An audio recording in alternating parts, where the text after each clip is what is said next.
한 인터넷 게시판에 글이 하나 올라왔다. 내가 미친 건가요?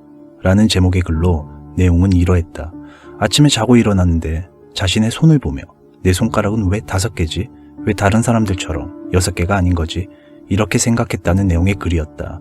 그리고 이 글의 작성자는 이에 매우 분노하고 짜증을 느꼈다는 거다. 그리고 얼마 후 원래 사람의 손가락은 5개가 맞다는 것을 다시 인지했다면서 웃으며 글을 마무리했다. 이 게시글에 역시 사람들은 대부분 어이없다는 반응으로 웃고 넘기는 분위기였다. 그러던 중 한 사람이 댓글을 남겼고 분위기는 갑자기 급변하기 시작했다. 야, 너 진지하게 병원 한번 가봐. 내가 볼 때 너 지금 조현병 초기 같다. 만약 6개가 아니라 4개가 정상이라고 생각했으면 어쩔 뻔했어. 고등학교 2학년 겨울이었다. 항상 그렇듯 옆집 사는 예지랑 같이 학교에 가고 있었다.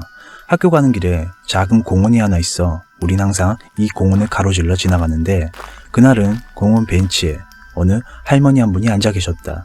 그런데 이 추운 날씨에 옷을 너무 가볍게 입고 계셨고 호공을 쳐다보며 계속 혼잣말을 하고 계셨다.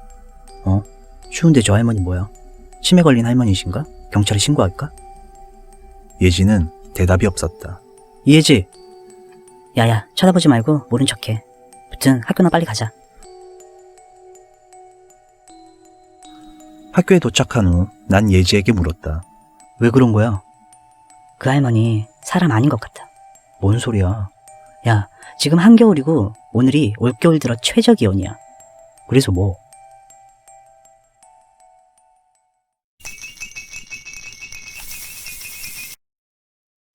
손가락 6개가 정상이라고 생각하고 분노하는 것이 망상, 괴리에서 오는 비정상적인 사고에 의한 증상이기 때문에 만약 6개가 아닌 4개의 손가락이 정상이라고 생각했다면 글 작성자는 자신의 손가락 수를 정상으로 만들기 위해 충동적으로 손가락 하나를 절단했을지도 모른다는 뜻이다.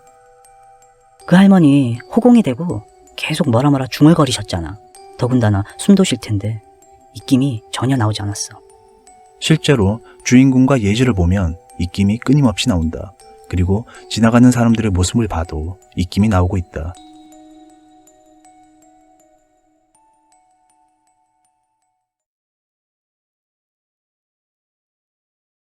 지난주 일요일 새벽 우리 동네에서 살인사건이 발생했다.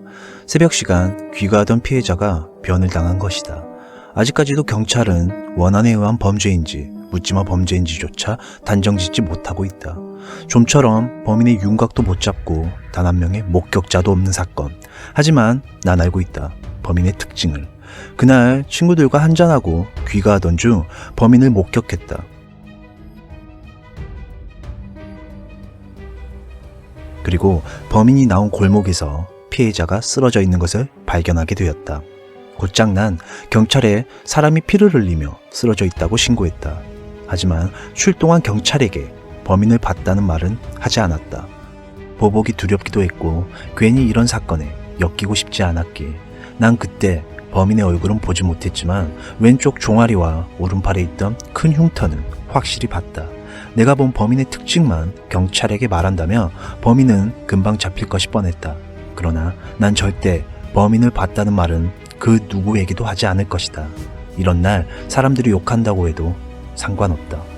오늘도 퇴근하는 길에 수사 중인 경찰들이 보인다. 아직도 범인 못 잡아나 보네.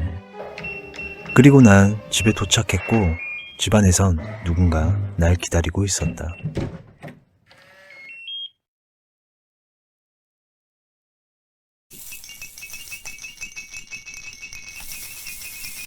남자가 20살 때 부모님이 사고로 돌아가시고 그에겐 5살 어린 남동생만이 남았다.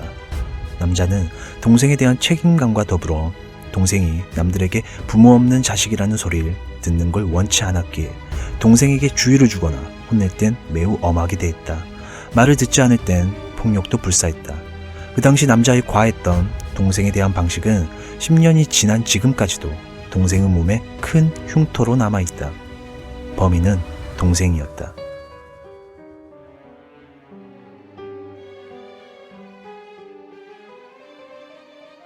다행이네.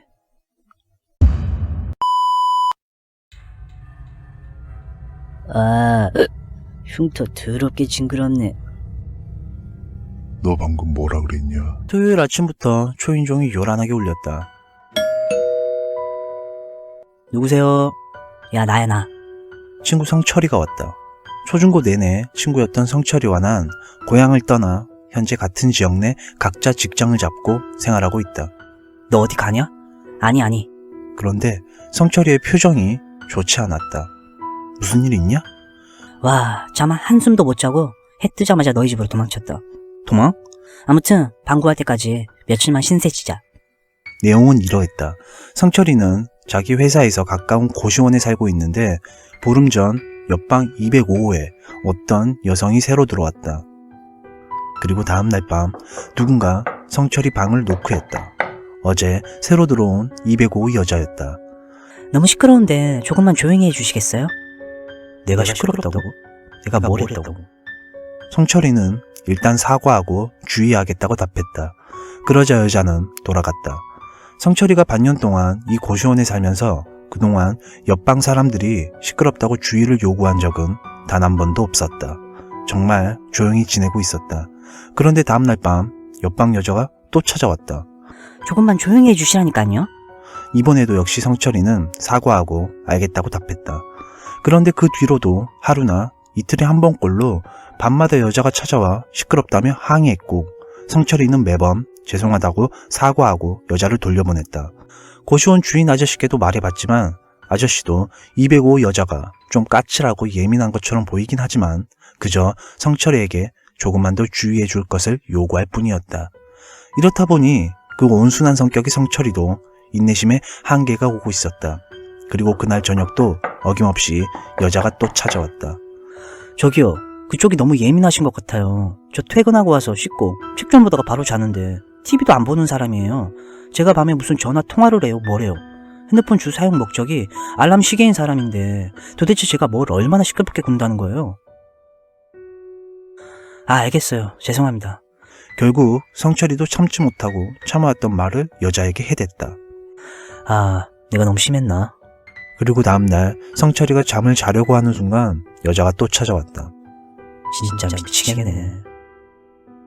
멀쩡하게 생긴 사람이 왜 저러는 거야 정말. 성철이는 문을 열자마자 죄송합니다. 조용히 할게요. 그런데 여자는 한마디 대꾸도 안 하고 그저 고개를 숙이고 있을 뿐이었다. 정말 죄송합니다.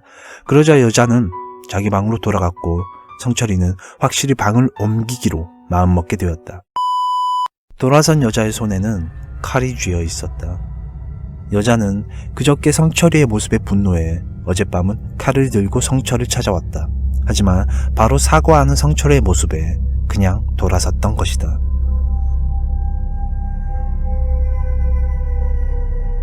그러니까 내가 어제도 그 여자한테 막 해댔으면 어휴, 꿈속에서 난 집에 혼자 있었다. 그런데 우리 아파트로 살인마가 왔으니 절대로 문을 열어주면 안 된다는 경비실 방송이 나오고 있었다. 그리고 얼마 후 우리 집 초인종이 울리며 택배입니다. 당연히 난 거짓말임을 알았고 없는 척하며 현관문을 바라보며 숨죽이고 있었다. 택배라고 문 열으라고. 조용해졌다. 갔나? 그때 현관문 아래 우유구멍으로 사람 손이 훅 하고 들어왔다. 난 너무 놀라 주저앉으며 비명을 질렀다. 그러자 우유구멍을 통해 살인마는 말했다. 왜 없는 척해? 그 뒤 살인마는 미친 듯이 우리 집 문을 치기 시작했다. 그 순간 난 잠에서 깼고 한 10분 동안 멍 때렸던 것 같다. 꿈속에서 손님 한 명 없는 텅 빈 카페에서 난 혼자 알바를 하고 있었다. 그러던 중 한 여성이 카페에 들어와 커피 주문을 했다. 알지도 못하고 꿈속에서 처음 본 여자였지만 이상할 정도로 너무도 친근하게 느껴졌다. 그래서 현실에서는 부끄러워서 말도 못 붙이는 성격인 나지만 꿈속이라서 그런지 난 용기를 내 여자에게 말했다. 저기 혹시 연락처 좀 알 수 있을까요? 그러자 여자는 웃으며 나에게 뜬금없는 말을 했다. 어차피 꿈에서 깨어나면 제 얼굴은 기억이 안 나실걸요? 네? 그게 무슨 말씀이세요? 당연히 기억할 수 있어요. 아무튼 여자는 연락처를 나에게 알려줬고 우린 한참을 화기애애한 분위기에서 이런저런 대화를 나눴다. 그리고 난 잠에서 깼다. 그런데 나눴던 대화의 내용을 비롯해 꿈의 전반적인 내용 모두 자세히 다 기억이 났는데 이상하게 꿈속 여자의 말대로 정말 그 여자의 얼굴만 기억이 나지 않았다.